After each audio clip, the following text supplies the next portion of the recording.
Boa noite, meus irmãos. Boa noite, Célia. Boa noite, Hoje Natal. uma noite iluminada, noite de Natal. Né, Noite Célia? de Natal. Não poderíamos estar aqui mais felizes do que estamos, porque estudando o livro dos Espíritos, esse Consolador enviado por Jesus, e nessa data de comemorativa do seu aniversário, do seu nascimento. Que nós comemoramos o aniversário dele. O nascimento de Jesus, que deu início a toda essa nossa transformação.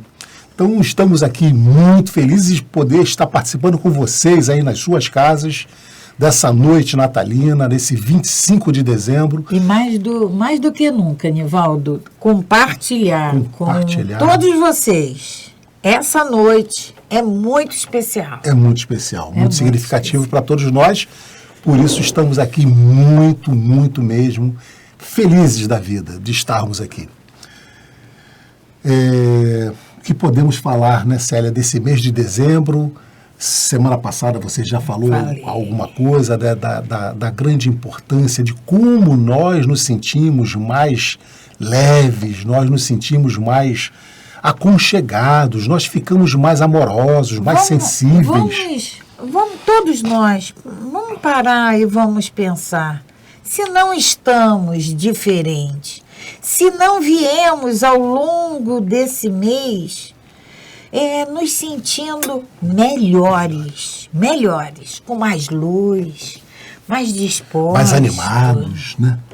Mais não é dispostos. por causa do Papai Noel, não Com é certeza por causa não é, dele.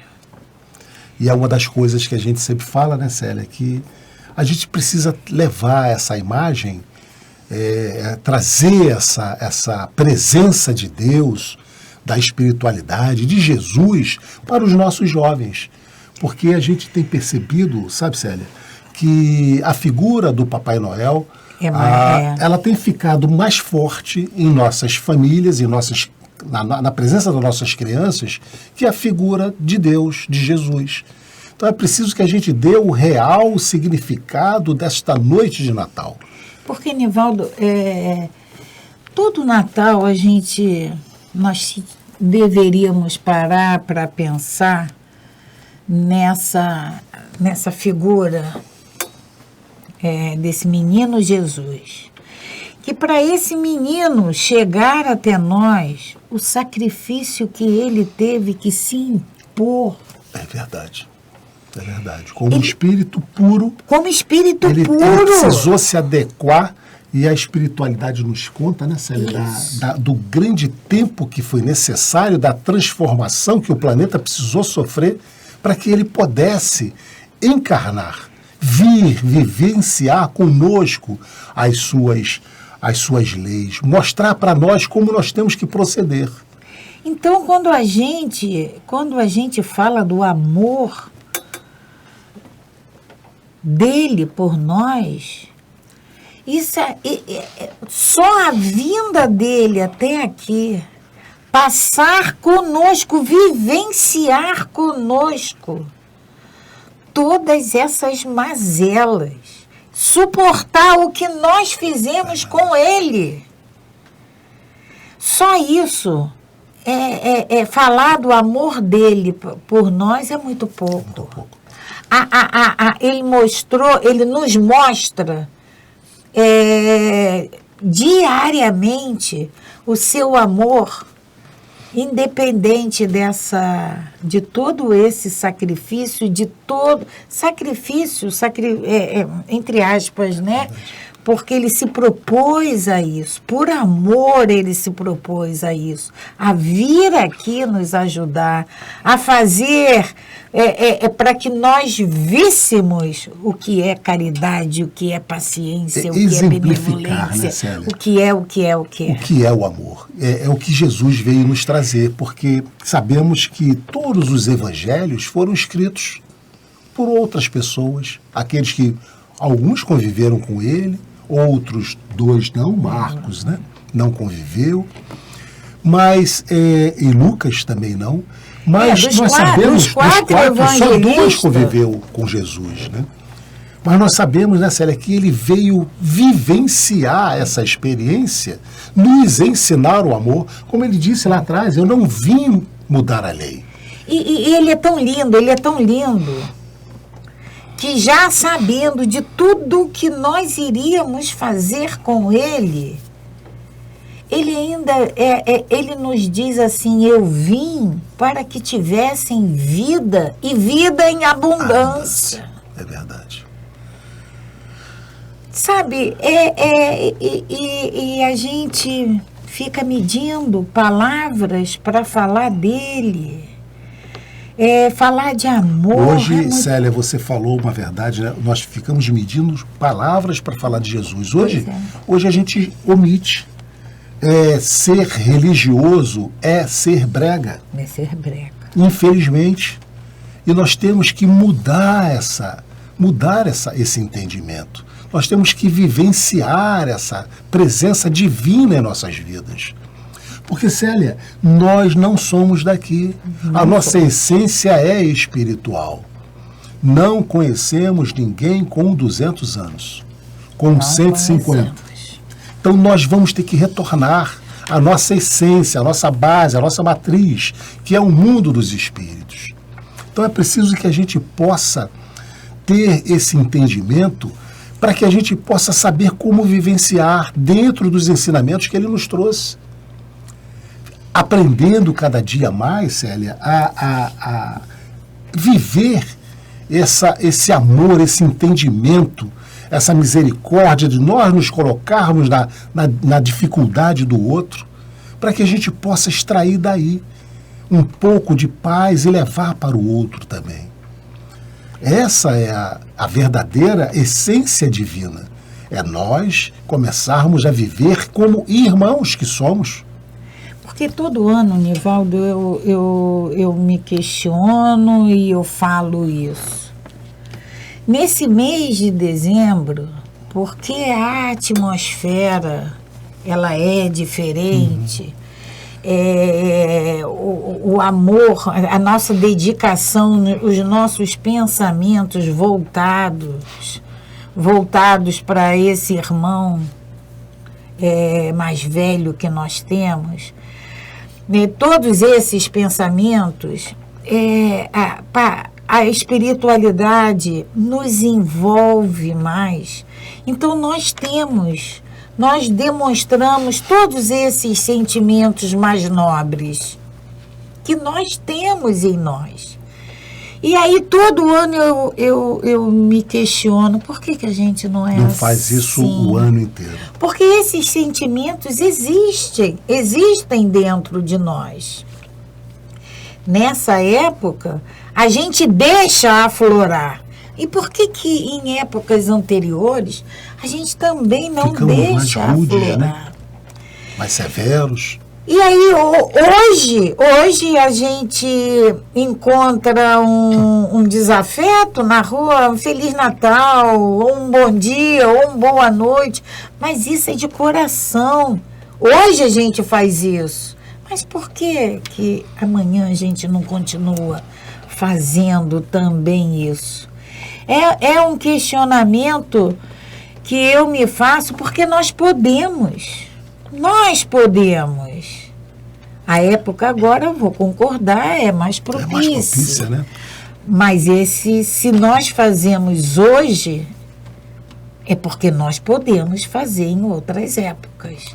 Então é uma questão de se policiar. Nós trouxemos, né, Célia, uma reflexão para esta noite. E nós vamos pedir para que essa reflexão seja colocada na tela para vocês e, evidentemente, que essa reflexão não poderia ser outra que não tivesse como tema esse Natal. Então vai ser colocado para vocês e essa reflexão diz exatamente o que você estava dizendo agora, Célia. Natal é tempo de esperança e reflexão. Que este clima permita-nos refletir o ano que se encerra, renovando a esperança de novos tempos. Feliz Natal. Então, é exatamente essa esperança, essa reflexão que nós temos que fazer. Por que não estender essa nossa condição dessa noite desse mês natalino e que todos nós buscamos presentear, né? As pessoas como forma de mostrar a nossa gratidão, mas que a gente não faça isso o ano inteiro. E não precisa presentear, não. É dar um bom dia, uma boa tarde, é perdoarmos, é tolerarmos um pouco mais, ouvir um pouco mais aquele irmão que precisa falar. É o exercício de nos tornarmos melhores. Um pouquinho a cada dia. Um pouquinho. Ninguém vai virar santo. Amanhã não, no dia 26 não tem nenhum santo. Mas a gente precisa começar a exercitar esse ser melhor que nós somos, que nós temos que ser. Vamos parar e vamos refletir. Quantos obstáculos ultrapassamos nesse ano? Não precisa fazer essa reflexão lá no último dia do ano, não. Vamos fazer agora. Então, nós temos que agradecer a esse irmão que nosso Mestre Jesus, nosso Pai, a espiritualidade nos diz que nós somos, em média, 28 bilhões de espíritos. Neste planeta. Nesse planeta. 28 bilhões. Isso é para a gente poder fazer conta redonda. Encarnados nesse planeta... Pouco mais de 8 bilhões.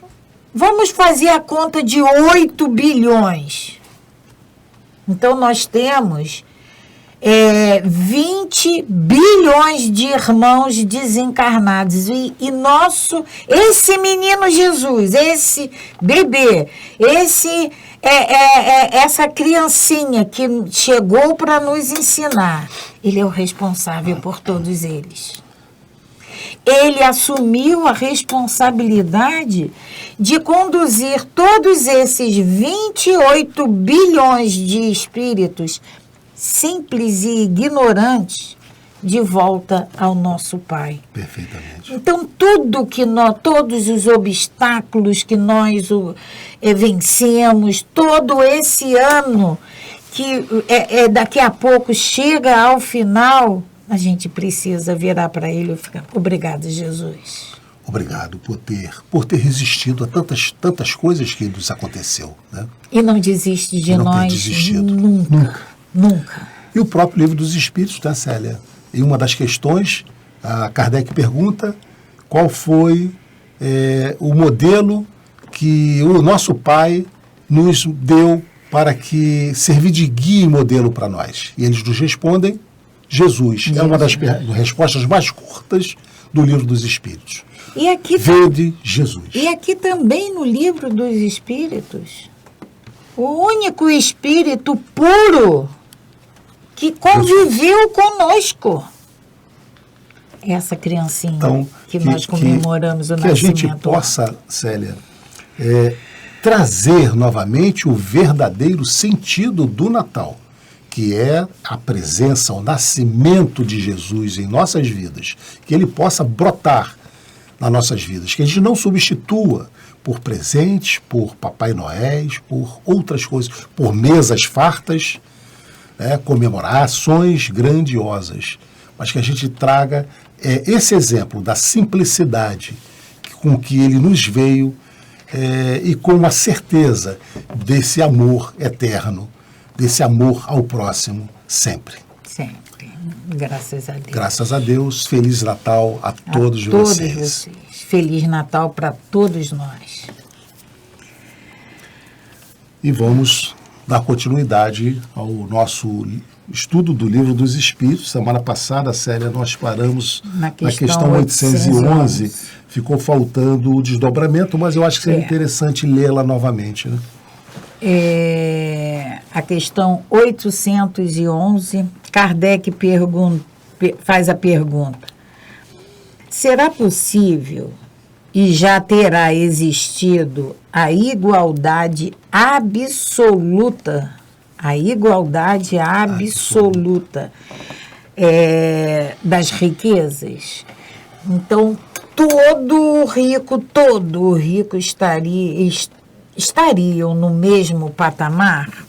E a espiritualidade nos responde: não, e nem é possível. A isto se opõe a diversidade das faculdades e dos caracteres. A individualidade de cada um, o aproveitamento o esforço, das oportunidades, o interesse. Tudo isso vai fazer com que haja essa diferença. Então, essa igualdade, como Kardec aqui pergunta, né, Célia, absoluta, nunca vai ser possível, nunca vai existir. Sempre haverá uma diferença que é a diferença de cada um de nós. E aí, na 811, tem a letra A. Kardec pergunta. Vamos lembrar que lá na pergunta anterior, ele fala da igualdade absoluta das riquezas. Kardec pergunta, né? Na 811A, ele diz assim, Kardec pergunta: há, no entanto, homens que julgam ser esse o remédio aos males da sociedade. Que pensais a respeito? Então, há homens que julgam que a igualdade absoluta das riquezas seria o remédio para os males da sociedade. E aí a espiritualidade nos diz, nos esclarece. São sistemáticos esses tais, ou ambiciosos, cheios de inveja. Não compreendem que a igualdade com que sonham seria a curto prazo desfeita pela força das coisas. Combatei o egoísmo, que é a vossa chaga social, e não corrais atrás de quimeras. Perfeito. Então, essa igualdade, primeiro que eles já nos dizem lá em cima que isso não é possível, em função das nossas individualidades, das nossas faculdades, dos nossos caracteres. Na questão seguinte, Kardec nos alerta desses sistemáticos, que são ambiciosos e cheios de inveja. Então, vamos propor uma igualdade de riquezas, porque assim resolve tudo. Mas não é isso. Tem um merecimento na questão que nós vimos na semana passada, na questão 806A, ele diz, a espiritualidade nos diz que restará o merecimento. Então, se eu faço, se eu me dedico mais, se eu me esforço mais, eu tenho mais. Agora, o que eu não posso, o que todos nós temos que combater é esse nosso egoísmo. Então, ao invés de eu entender que o meu irmão tem mais dificuldade, que ele não teve as mesmas oportunidades que eu, e eu colaborar, e eu me fraternizar para que ele possa também alcançar um outro patamar, essa é uma situação. A outra é eu virar e falar assim, eu batalhei, eu fiz tudo, ele que se vire também. Então, esse egoísmo, essas oportunidades. Exatamente isso. Essa igualdade absoluta não é possível. Mas também não é possível nós nos colocarmos numa posição egoísta de querermos, não, eu sou o melhor, ele... É como você disse, nós Eu temos que nos fiz. confraternizar, nós temos que perceber a dificuldade daquele irmão e buscarmos uma solução, uma melhoria para a condição. Proporcionar a ele condições de. Não é dar, não é dar. É proporcionar condições dele também ir à luta. Dele buscar. Questão 812. Se a igualdade das riquezas não é possível, acontecerá o mesmo com o bem-estar? Olha só, a igualdade, A igualdade das riquezas já não é foi possível. respondido que não é possível. Mas e do bem-estar? Também não é São possível? totalmente coisas diferentes, né? Evidentemente, aí eles vão responder para nós. Repetindo então a pergunta, se a igualdade das riquezas não é possível, acontecerá o mesmo com o bem-estar? Não. Mas o bem-estar é relativo e todos poderiam dele desfrutar, se entendessem bem, pois o verdadeiro bem-estar consiste no emprego do seu tempo à sua vontade, e não em trabalhos nos quais não sentem prazer algum. E como cada um possui aptidões diferentes, nenhum trabalho útil ficaria por fazer. O equilíbrio existe em tudo. É o homem quem quer perturbá-lo. Está super respondido. É sempre assim. É sempre assim. Nós abusamos, nós extrapolamos, nós perturbamos, nós queremos colocar obstáculo na ordem da lei, na ordem do progresso, na lei do progresso. Tudo é o homem quem perturba. Então, o bem-estar, Célia, não tem a ver com a riqueza. Não tem a ver. Não tem a ver com a riqueza, né? Ficou bem claro na resposta que os espíritos trazem para nós. Aqui, quando ele fala sobre o trabalho, ele diz que o bem-estar é relativo e todos poderiam dele gozar, se entendessem convenientemente. Porque o que é bem-estar? O que é bem-estar? É uma pergunta que nós temos que nos fazer. Bem-estar é o quê? É você poder comprar tudo que você quer? É você ter paz na tua consciência? É você entender que o teu tempo, você está empregando ele utilmente? Em você proporcionar ao seu ser realmente ou ter em abundância. É isso que a gente tem que saber separar.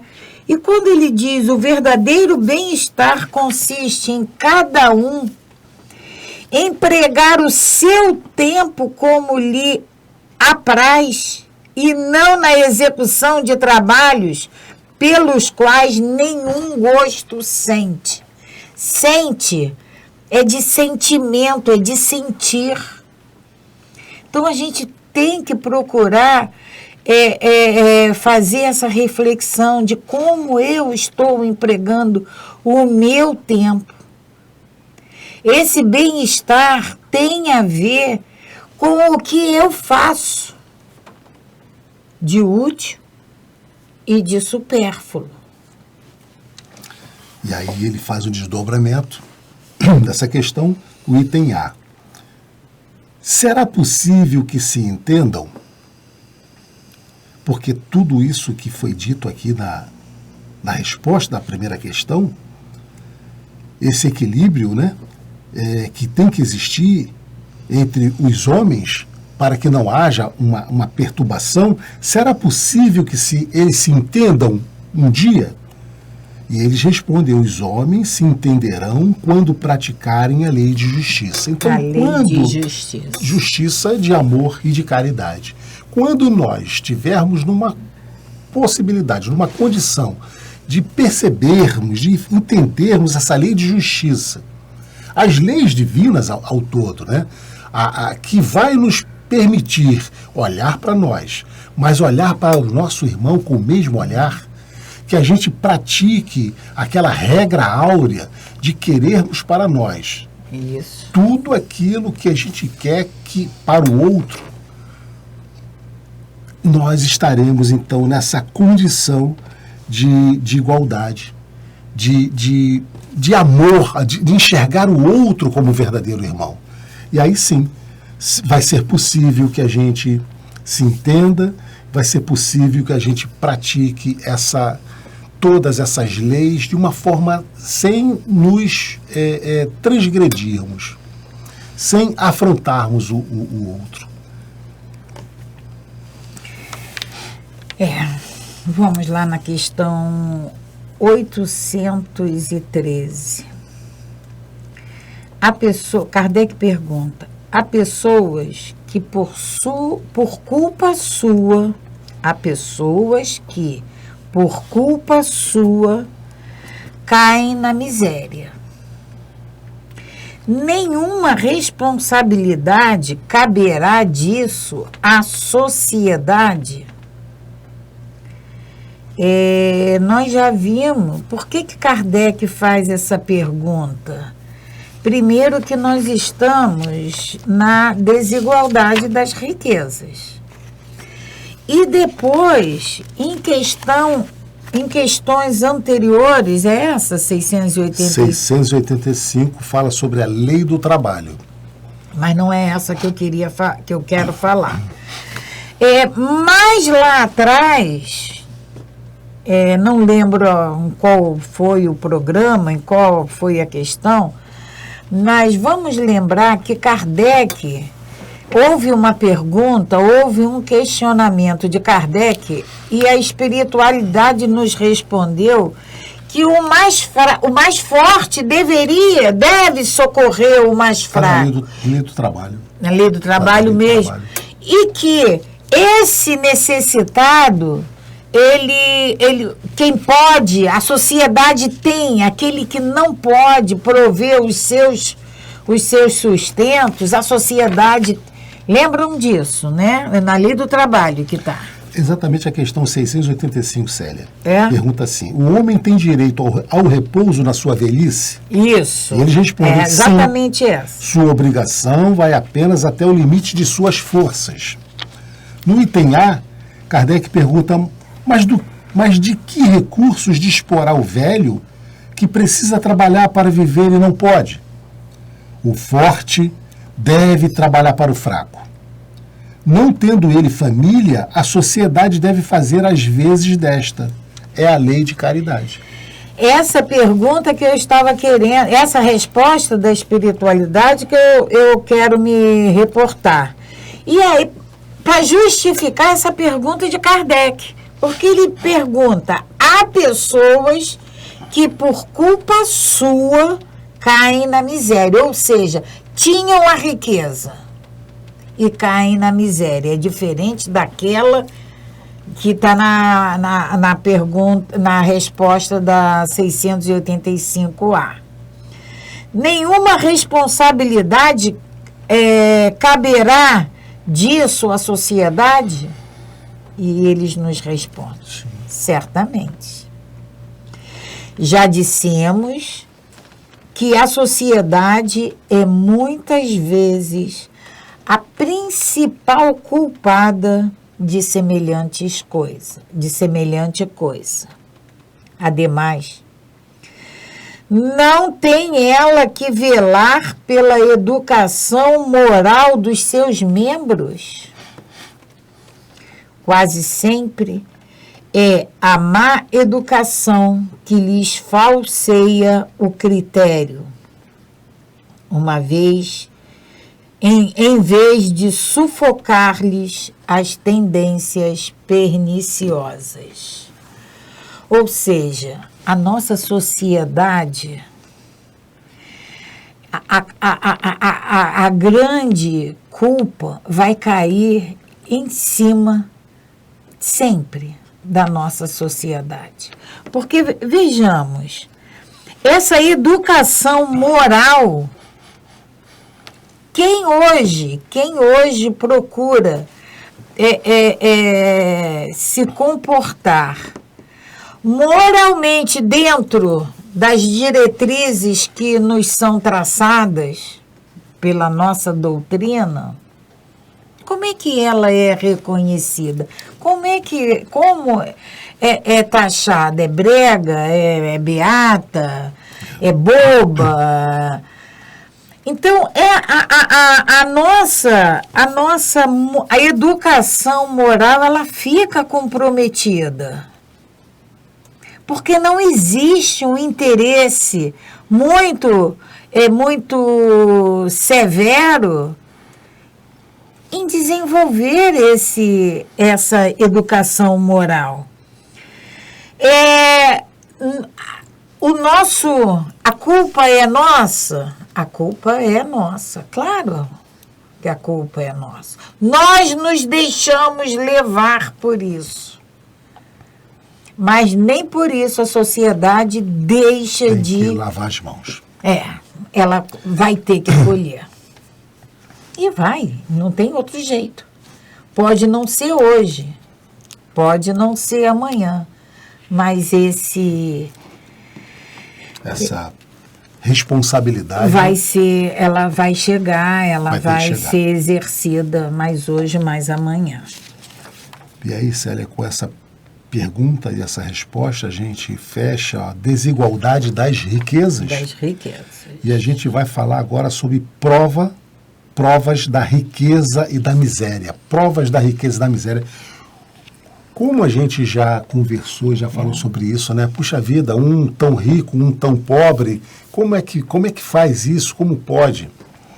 Kardec também é interessado nesse assunto, ele faz a seguinte pergunta aos espíritos: por que Deus concedeu a uns a riqueza e o poder, e a outros a miséria? Quer dizer, deu poder e riqueza a um e a miséria ao outro. E a gente compara quantas pessoas a gente conhece, né? E, Nivaldo, em relação a essa pergunta, porque Deus concedeu a uns a riqueza e o poder e a outros a miséria, a nossa derrocada, sempre, sempre, a causa das nossas derrotas em encarnações, encarnações, encarnações, poder, riqueza dinheiro e sexo. E é o que a gente fica ávido de conseguir nas existências. E eles, então, repetindo a pergunta, Célia, por que Deus concedeu a uns a riqueza e o poder e a outros a miséria? Resposta dos espíritos: para experimentá-los de maneira diferentes. Além disso, como sabeis, essas provas foram os próprios espíritos que escolheram e, frequentemente, a elas sucumbem. Então, primeira coisa que eles nos dizem é que essas provas são nos dadas para nos experimentar. Isso quer dizer que já tivemos oportunidades, se não tivemos, vamos ter oportunidades de nascer ricos e poderosos. E vamos ter oportunidade de nascermos na miséria. Para quê? Para que a gente possa nos desenvolvermos. O que eu vou fazer quando eu estiver naquela encarnação de sofrimento, de dificuldade? Eu vou ter que exercitar a minha resignação. A minha fé. Eu vou ter que exercitar a minha fé. Saber... né? Que ter essa reflexão, esse raciocínio exercitar, é uma prova. Célia, sabe, exercitar também a nossa condição de reação. Porque, independente de nós estarmos numa situação de dificuldade e até de miséria, não temos que nos dar por vencido. nós temos que continuar lutando. Lutando. Estamos adoecidos, vamos buscar recursos médicos. A medicina está aí, evoluindo cada vez mais. Então não temos que nos encolher diante das dificuldades, temos que lutar. Deus fazer o que nos cabe fazer. Nos deu essa condição agora, de inteligência e raciocínio para isso. Né? Mas também nós temos a outra condição, que é nascermos no poder e na riqueza. Por que eu tenho que aprender com isso? Será que essa riqueza foi me dada, e esse poder, para o meu deleite? Ou eu preciso dar um fim útil a esse dinheiro? Eu preciso utilizar desse poder de uma forma lógica, consensual, de uma forma amorosa. Então, como eles nos dizem aqui, Célia, foram situações que nos foram dadas para nos experimentarmos, para que a gente possa mostrar a nossa essência. Segundo, eles nos dizem que foram os próprios espíritos que escolheram. Fomos nós que escolhemos. Então, toda vez que nós estivermos passando por dificuldades, que a gente entenda que, olha, foi eu que escolhi. Porque antes nós passamos no departamento de esclarecimento, depois fomos para o departamento de reencarnação, e lá nós tivemos o nosso corpo, a nossa roupa, o nosso corpo moldado de uma forma lógica para a tarefa que nós vamos desempenhar aqui na Terra, a família que nós vamos receber, as condições que vão ser nos dadas. Tudo isso nós escolhemos. Esse ponto da doutrina é uma coisa que a reação que nós temos agora, assim, eu não escolhi. Eu não escolhi. Essa vida, porque essa dificuldade, né? Na matéria, com o véu do esquecimento, a nossa reação é essa. Não, eu não escolhi isso. Não, mas pelo amor de Deus, vai me dizer que eu escolhi passar por isso? Não, não fui eu. Mas a espiritualidade nos diz que nós já vimos aqui também, bem lá no início, que quando a gente chega ao mundo espiritual, quando a gente se despoja desse envoltório físico, desse corpo que nós, dessa máquina que nós usamos para realizar nossas atividades aqui no mundo terreno, quando ele não nos serve mais, quando nós somos somente o perispírito, a gente vê as coisas de uma outra maneira. Diferente. A gente vê com clareza, a nossa consciência nos cobra, a nossa consciência nos mostra. Então, se eu lesei aqui, eu quero sim, eu imploro sim para vir reparar isso aqui que eu fiz. Então, eu escolho, nós escolhemos.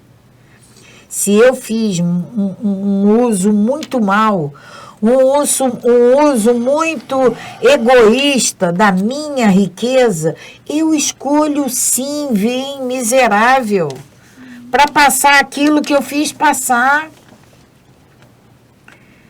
Porque no mundo espiritual, fora desse corpo físico, que nos engana, que nos permite enganar, sem ele, tudo é transparente. A coisa é diferente. Infelizmente, eles nos dizem, né, Célia? Frequentemente, nós sucumbimos a essas provas de miséria ou as provas de riqueza e poder. Nós sucumbimos. Porque a gente escolhe, e aí, se é a miséria, lembra? Aí está no Evangelho, o bem e o mal sofrer. A miséria a gente lastima, a gente vai roubar, a gente vai entrar no vício. Na riqueza a gente vai querer os donos do mundo. Né? Então, é por isso que a gente sucumbe. A 815. Qual das duas provas é mais terrível para o homem? A desgraça ou a riqueza? A grande maioria de nós vai falar desgraça. A desgraça é pior. E a espiritualidade nos diz: são-no tanto uma quanto a outra. A miséria provoca as queixas contra a providência, contra Deus.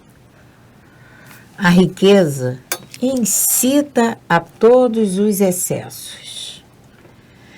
Então, tanto a riqueza quanto a pobreza são duas provas extremas. Uma, a pobreza vai nos exigir resignação, fé, esperança, paciência. Acima de tudo, saber que aquilo tudo passa, que é uma prova que eu tenho necessidade de passar.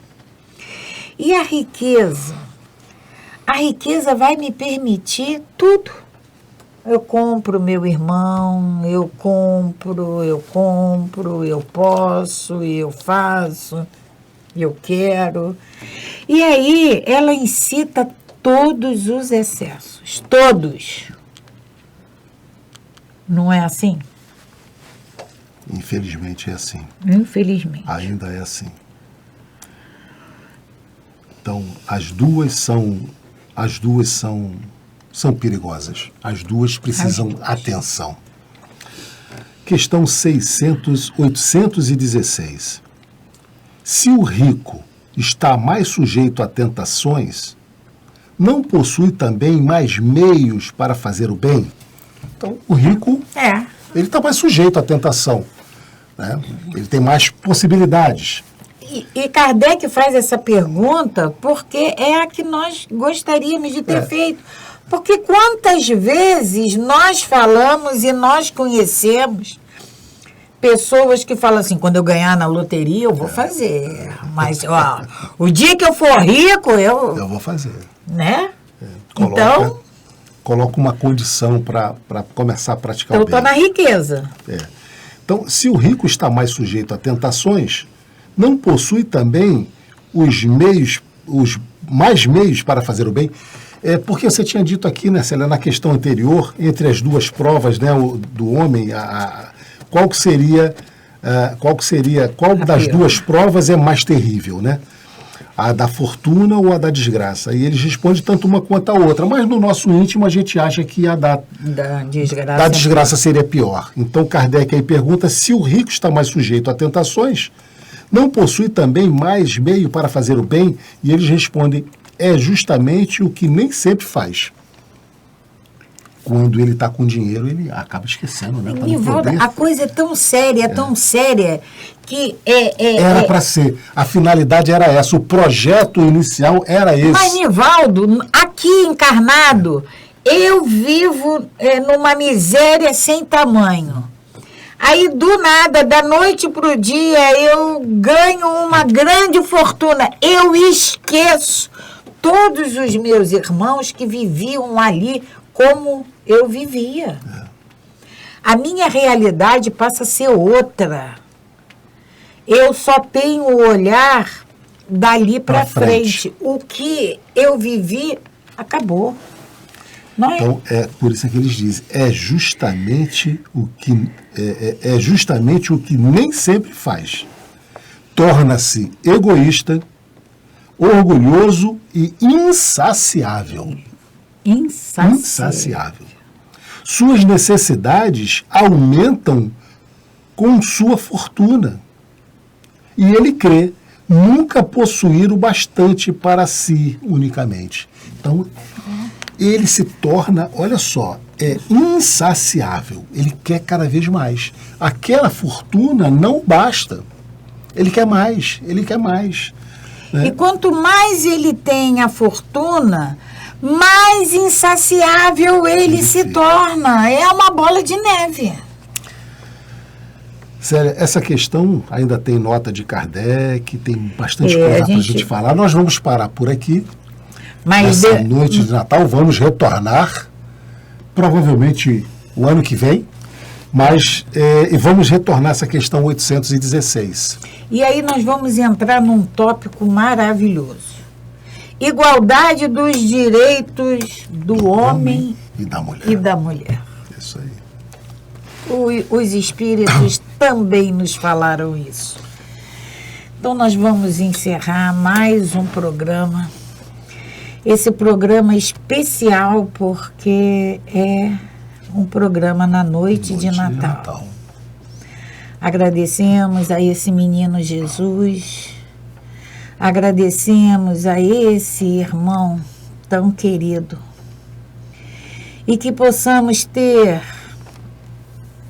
querido, que possamos ter sempre Jesus em nossos corações, que esses sentimentos que agora nos envolvem, que eles possam ser parte integrante de todos nós, de todo o nosso ser, para que esses momentos de alegria, de fraternidade, de solidariedade, de amor, que ele se estenda, Mestre, por todos os dias em que precisamos ainda experienciar aqui na matéria.